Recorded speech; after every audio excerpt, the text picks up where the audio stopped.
حضرت عثمان غنی رضی اللہ تعالی عنہ کا قول ہے کہ مومن کو اس دنیا میں 6 قسم کے غم لگے ہوتے ہیں. ہر مومن کو اس دنیا میں 6 قسم کے غم لگے ہوتے ہیں. پہلا ہے اہل و عیال ذکر سے غافل نہ کر دے. تو 6 غم ہر مومن کے لیے ہیں دنیا میں. پہلا غم اہل و عیال ذکر سے غافل نہ کر دے. دوسرا غم دنیا آخرت سے غافل نہ کر دے. تیسرا غم کہ شیطان اعمال کو باطل نہ کر دے. اور چوتھا غم کہ کرامن کاتبین نافرمانی نہ لکھ لیں. چنانچہ انسان جو بھی گناہ کرتا ہے ان گناہوں کو اسی وقت لکھنے والے فرشتے لکھ لیتے ہیں. ان علیکم لحافظین کرامن کاتبین یعلمون ما تفعلون. تو ہمارے اوپر محافظ متعین ہیں، جو گناہ کرتے ہیں وہ فرشتے لکھ لیتے ہیں. تو مومن کو ہر وقت یہ فکر ہوتی ہے. چنانچہ اللہ والے ہر وقت یہ سوچتے ہیں کہ کوئی ایسا عمل نہ ہو کہ فرشتے نام اعمال میں گناہ لکھ لیں. امام ربانی مجدد ثانی رحمۃ اللہ علیہ فرماتے ہیں اس امت میں ایسی پاک باز ہستیاں گزری ہیں کہ ان کے گناہ لکھنے والے فرشتے کو 20 سال تک گناہ لکھنے کا موقع نہیں ملا. اللہ اکبر کبیرہ. چنانچہ عبداللہ ابن مبارک رحمۃ اللہ علیہ مشہور محدث ہیں، انہوں نے ایک واقعہ لکھا، المرأۃ متکلمۃ بالقرآن. ایک عورت جو صرف قرآن مجید کے الفاظ سے ہی گفتگو کرتی تھی. وہ کہتے ہیں کہ میں حج عمرے سے فارغ ہو کے واپس آ رہا تھا. ایک درخت کے نیچے میں دوپہر کو قیلولہ کرنے کے لیے لیٹ گیا، تھکا ہوا تھا.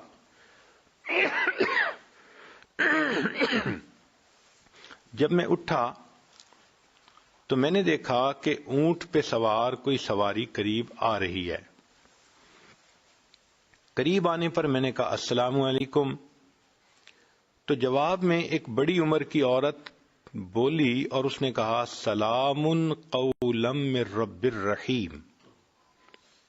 گویا اس نے میرے سلام کا جواب دے دیا. میں نے پوچھا کہ بڑی اماں آپ یہاں اکیلی کیسے آ گئیں؟ اس نے قرآن کی آیت پڑھی وَمَن يُضْلِلِ اللَّهُ فَلَا هَادِيَ لَهُ. میں سمجھ گیا کہ یہ راستہ بھول گئی ہے اور اب اس کو راستے کی تلاش ہے. میں نے پوچھا کہ اماں آپ کدھر سے آ رہی ہیں؟ کہنے لگی وَأَتِمُّ الْحَجَّ وَالْعُمْرَةَ لِلَّهِ. میں سمجھ گیا کہ یہ حج عمرہ کرنے کے بعد واپس آ رہی ہے. میں نے پوچھا اماں آپ نے جانا کدھر ہے؟ اس نے کہا ادخلوا المصر انشاء اللہ آمنین. تو میں سمجھ گیا کہ یہ شہر جانا چاہتی ہے. میں نے بھی شہر جانا تھا. میں نے کہا کہ اماں آپ چلیں، میں آپ کے اونٹ کی نکیل پکڑ لیتا ہوں اور آپ کو میں شہر تک پہنچا دیتا ہوں. کہنے لگی ان احسنتم احسنتم لانفسکم. میں سمجھ گیا کہ بھئی اس نے مجھے دعا دی ہے. میں چل پڑا. اب راستے میں چونکہ راستہ کچھ لمبا تھا تو مجھے عربی کے کچھ اشعار آتے تھے، میں نے وہ پڑھنے شروع کر دیے. جب میں نے وہ پڑھے تو اس عورت نے کہا فَقْرَؤُوا مَا تَيَسَّرَ مِنَ الْقُرْآنِ کہ بھئی اگر تم نے کچھ پڑھنا ہی ہے تو قرآن مجید میں سے کچھ پڑھ لو. کہنے لگے میں نے پھر قرآن کی تلاوت شروع کر دی. جب شہر کے قریب پہنچے تو میں نے اس سے پوچھا اماں اس شہر میں آپ کا کون ہے؟ اس نے قرآن کی آیت پڑھی المال والبنون زینت الحیات الدنیا. تو میں سمجھ گیا کہ اس کے بیٹے ہیں. تو میں نے پوچھا کہ آپ کے بیٹوں کے کیا نام ہیں؟ اس نے قرآن کی آیت پڑھی ابراہیم و اسماعیل و اسحاق و یعقوب.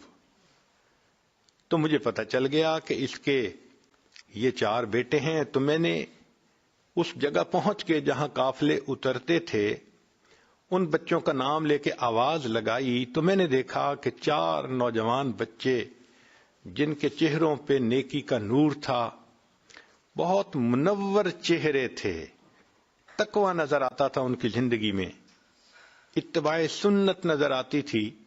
وہ اس کے بیٹے تھے. وہ چاروں کے چاروں آگے وہ اپنی والدہ کو ڈھونڈتے پھر رہے تھے اور فکر مند تھے کہ والدہ کی سواری کہاں رہ گئی. والدہ کو ملے، سواری، انہوں نے اللہ کا شکر ادا کیا. اب ان کی والدہ نے ان کو کہا کہ قرآن مجید کی آیت پڑھ کے کہا کہ وَيُطْعِمُونَ الطَّعَامَ، یعنی بچوں کو یہ کہا کہ یہ جو شخص مجھے لے کے آیا ہے اس کو کھانا کھلا کے بھیجو. تو بچوں کے پاس کھانا تھا، انہوں نے فوراً دسترخوان لگایا اور انہوں نے مجھے کھانا کھلایا. میں کھانا کھا کے اٹھنے لگا تو میں نے ان کا شکریہ ادا کیا تو عورت نے آیت پڑھی انما نطعمکم لوجہ اللہ لا نرید منکم جزاء ولا شکورا.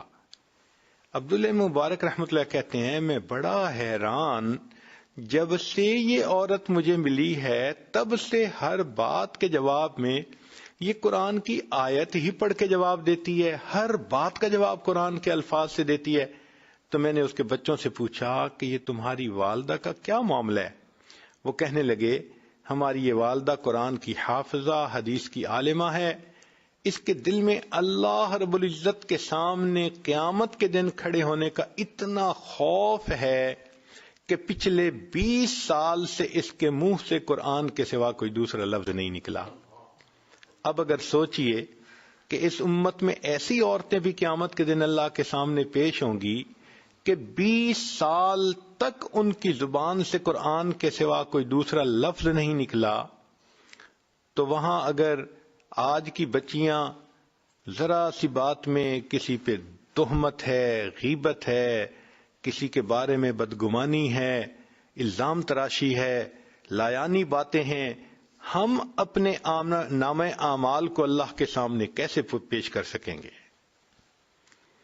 تو اس لیے ہم ہر وقت فکر مند رہیں کہ کوئی ایسا کام نہ ہو، کوئی ایسا عمل نہ ہو، بات نہ ہو کہ گناہ لکھنے والے فرشتے نامہ اعمال کے اندر گناہوں کو لکھ سکیں.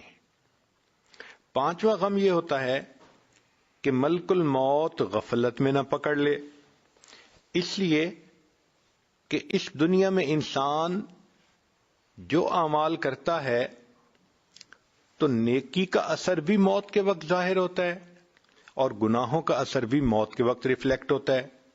چنانچہ علماء نے لکھا ہے کہ بہت سارے گناہ ایسے ہیں کہ موت کے وقت انسان کو کلمہ پڑھنے سے محرومی ہو جاتی ہے.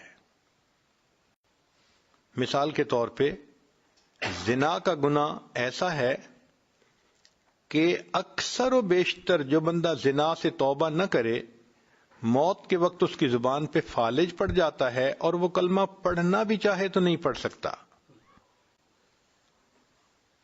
حدیث مبارکہ میں ہے کہ کتنے لوگ ایسے ہیں کہ ساری زندگی ان کے نام مسلمانوں کی فہرست میں رہتے ہیں، جب موت کا وقت آتا ہے مسلمانوں کی فہرست سے نام خارج کر دیا جاتا ہے.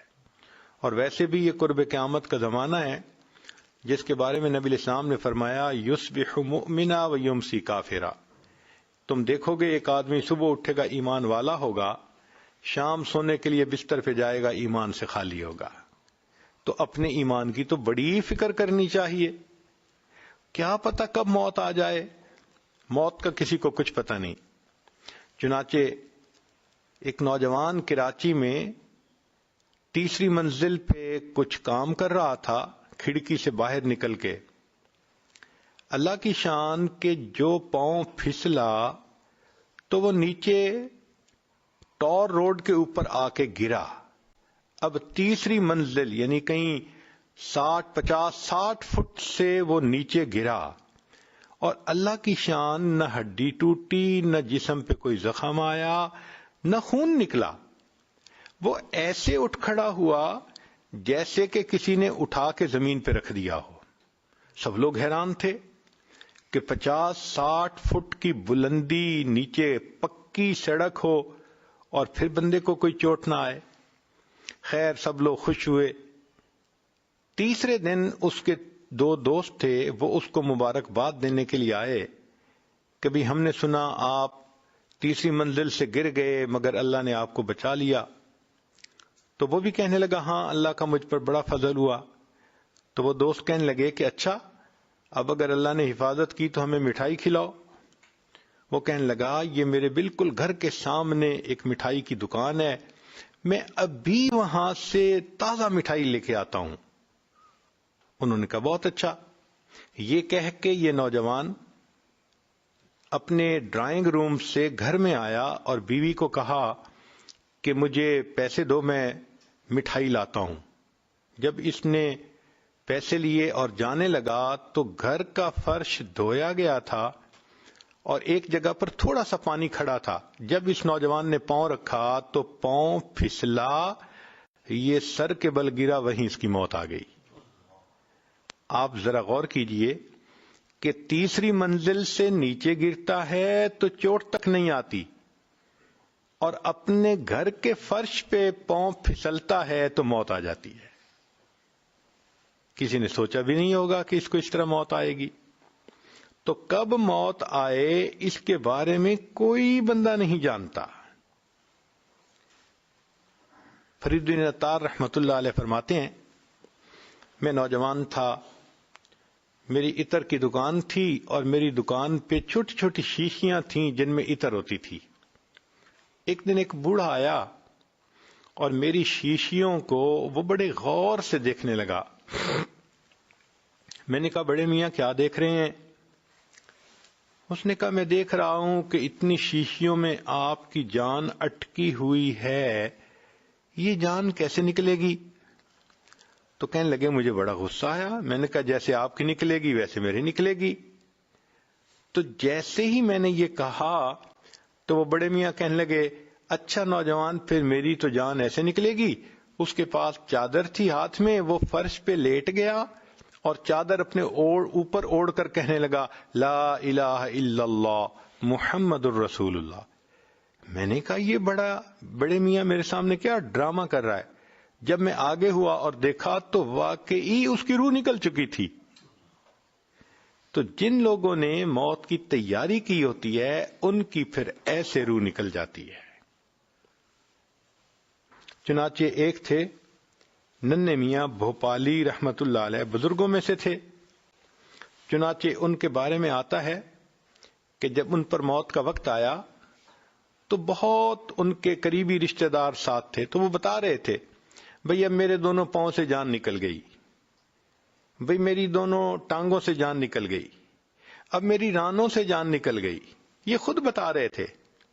اچھا بھئی دیکھو میرے دونوں ہاتھوں سے جان نکل گئی، اور پھر آخر پر کہنے لگے اچھا دیکھو اب میرے سینے سے جان نکل رہی ہے، اچھا میں چلتا ہوں، السلام علیکم ورحمت اللہ، یہ کہہ کر کلمہ پڑھا اور فوت ہو گئے۔ اللہ والوں کی ایسے موت آتی ہے۔ اللہ اکبر کبیرہ۔ ایک بزرگ تھے، ان کی بیٹی کا نام تھا حفصہ، وہ 3 سال کی تھی اور اپنے ابو سے بڑی اٹیچڈ تھی، بہت محبت کرتی تھی۔ ایک دن جب یہ لیٹے ہوئے تھے تو وہ حفصہ آئی اور وہ چاہتی تھی کہ ابو میرے ساتھ بات کریں، میرے ساتھ کھیلیں، مگر یہ بالکل خاموش، آنکھیں بند کیے اللہ کی یاد میں لیٹے ہوئے تھے۔ ان کا آخری وقت قریب تھا۔ وہ حفصہ آئی، جب اس نے دیکھا کہ ابو ریسپونڈ نہیں کر رہے تو وہ ان کے اوپر لیٹ گئی، اوپر چڑھ گئی۔ کبھی وہ ان کی آنکھیں کھولنے کی کوشش کرے، کبھی منہ کھولنے کی کوشش کرے، ابو آپ مجھ سے بات ہی نہیں کر رہے، میری بات ہی نہیں سن رہے، مجھے جواب کیوں نہیں دے رہے۔ جب اس نے کافی کوشش کی اور دیکھا کہ ابو اس کے ساتھ پوری طرح کوآپریٹ نہیں کر رہے، وہ کہنے لگی اچھا ابو میں آپ سے خفا ہوں، میں نے آپ سے کاٹی کر لی۔ وہ چھوٹی بچی حفصہ اپنے والد سے ناراض ہو کے دوسرے کمرے میں چلی گئی اور اس نے جا کے رونا شروع کر دیا۔ اب جب ماں نے اس کو روتے ہوئے دیکھا تو اس نے کہا بیٹی کیوں رو رہی ہو؟ اس نے کہا ابو مجھ سے نہیں بولتے، میں نے ابو سے کاٹی کر لی ہے۔ اس نے کہا آؤ میں تمہیں لے جاتی ہوں، ابو سے تمہاری صلح کروا دیتی ہوں۔ وہ بیوی اپنی بیٹی کو لے کر آئی اور اس نے اپنے خاوند کو کہا کہ دیکھیں نا حفصہ آپ سے خفا ہے، اس کو منا لیں، یہ آپ سے روٹھ گئی ہے۔ جب انہوں نے یہ کہا نا حفصہ روٹھ گئی ہے، آپ اس کو منا لیں، تو ان بزرگوں نے آنکھ کھول کر کہا کون سی حفصہ اور کیسی حفصہ، ہم نے تو اپنے یار کو منا لیا، لا الہ الا اللہ محمد الرسول اللہ، کلمہ پڑھا اور ان کی موت آ گئی۔ تو جنہوں نے نیکی پہ زندگی گزاری ہوتی ہے ان کو یوں کلمے پہ موت آتی ہے، اور جنہوں نے گناہوں کی زندگی گزاری ہوتی ہے موت کے وقت ان سے کلمے کی نعمت ہی چلی جاتی ہے۔ تو ملک الموت غفلت میں نہ پکڑ لے، یہ بھی مومن کو غم سوار ہوتا ہے۔ اور ایک چھٹا غم کہ اللہ تعالی کی خفیہ تدبیر ایمان کو ختم نہ کر دے۔ چنانچہ ہمارے اکابر اس بات پہ بہت ڈرا کرتے تھے کہ آج تو اللہ نے ایمان عطا کیا، پتہ نہیں موت تک یہ محفوظ رہے گا یا نہیں رہے گا۔ امام احمد بن حنبل رحمۃ اللہ علیہ کا واقعہ ہے کہ جب ان کی وفات کا وقت قریب آیا تو ان کے شاگرد قریب تھے، تو شاگرد جو ہیں وہ کلمہ پڑھنے لگے، لیکن امام صاحب صرف لا کا لفظ پڑھتے اور خاموش ہو جاتے، لا، پھر تھوڑی دیر کے بعد لا، پھر لا، تو 2-3 دفعہ انہوں نے صرف لا کا لفظ پڑھا، پورا کلمہ نہیں پڑھا۔ تو شاگرد بڑے حیران۔ اللہ کی شان کے تھوڑی دیر کے بعد امام احمد بن حنبل رحمۃ اللہ علیہ کی طبیعت ذرا سنبھل گئی اور وہ ہوش میں آ گئے۔ تو شاگردوں نے کہا کہ حضرت ہم تو آپ کے پاس کلمہ پڑھ رہے تھے اور آپ کلمہ پڑھنے کی بجائے صرف لا اور لا کہہ رہے تھے۔ تو امام صاحب نے کہا حقیقت میں اس وقت شیطان میرے سامنے آ گیا تھا اور مجھے کہہ رہا تھا کہ احمد بن حنبل تو ایمان بچا کے دنیا سے چلا گیا، اور میں اسے کہہ رہا تھا لا، نہیں نہیں، جب تک میری آخری سانس نہیں نکل جاتی میں اس وقت تک بھی تیرے حملے سے امن میں نہیں ہوں۔ تو ہمارے اکابر تو آخری لمحے تک غم زدہ رہتے تھے کہ کہیں کوئی ایسی غلطی نہ ہو کہ کہیں ایمان ضائع نہ ہو جائے۔ لا الہ الا اللہ، لا الہ الا اللہ، لا الہ الا اللہ، لا الہ الا اللہ، لا الہ الا اللہ۔